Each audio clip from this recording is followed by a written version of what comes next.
এটা লিখছেন, আমি যেমন ধরন দিচ্ছি কিরকম, পাঁচ হুজুর কেবলার ভিতরে বড় হুজুর পীর কেবলা লিখছে, এরকম ভাষায় লিখছে। বড় ভাই জানের প্রিয় ব্যথায় কেঁদে হলো যার যার, এই সেই দেশ সেই পীর ভূমি ফুরফুরা দরবার, এই সেই দেশ সেই পীর ভূমি ফুরফুরা দরবার। বাংলা আসামের মুফতি আজমে আলা দাদা হুজুর বলেন তিনি দরবারের ঈশান, এমন পীরের তরিকাতে ছিলেন তিনি বরাবর, এ সমাজে পাবে না আর এমন আলেমের বহর।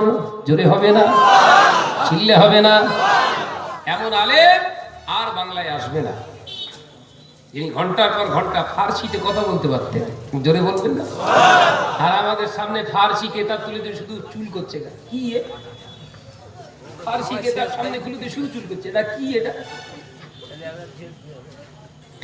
বড় বেজানের প্রিয় ব্যথায় কেঁদে হলো যার যার, এই সেই দেশ সেই পীর ভূমি ফুরফুরা দরবার, এই সেই দেশ সেই পীর ভূমি ফুরফুরা দরবার।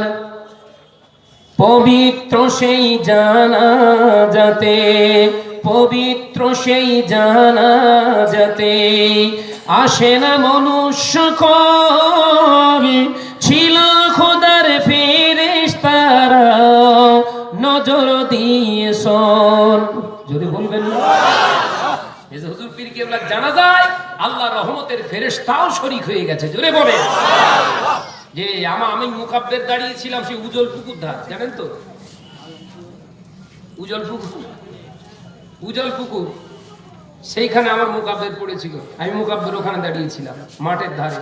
মাঠের ভিতরে দেখলাম একই ড্রেস, একই পাগড়ি, একই লেবাসধারী কিছু মানুষ স্বচ্ছ নুরানি চেহারায় সব দাঁড়িয়ে, তারাও কাতারে কাতারে সব জানাজায় শরীক হয়েছে। জোরে বলুন সুবহানাল্লাহ। সেদিন আমার বিশ্বাস এসেছিল ওই মানুষগুলো তো মানুষ না, ওই মানুষগুলো তো মানুষ না। মনের ভিতরে এসেছিলাম হয় আল্লাহর রহমতের একদল মাহবুব, আর নইলে আল্লাহ পাকের একদল জিন এসে হুজুর কেবলার জানাজায় শরীক হয়েছিলেন। জোরে বলুন সুবহানাল্লাহ।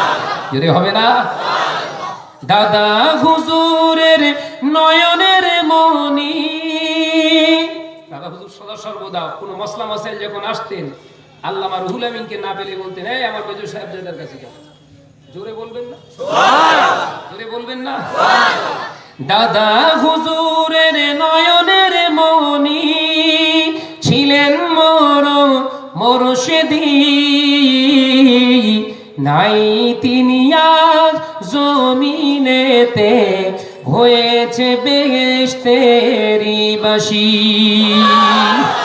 দাদা হুজুরের নয়নের মনি আমার পীর মেজ হুজুর, দোয়া করি থাকবেন তিনি খোদারি জান্নাতে। আল্লাহুম্মা সাল্লি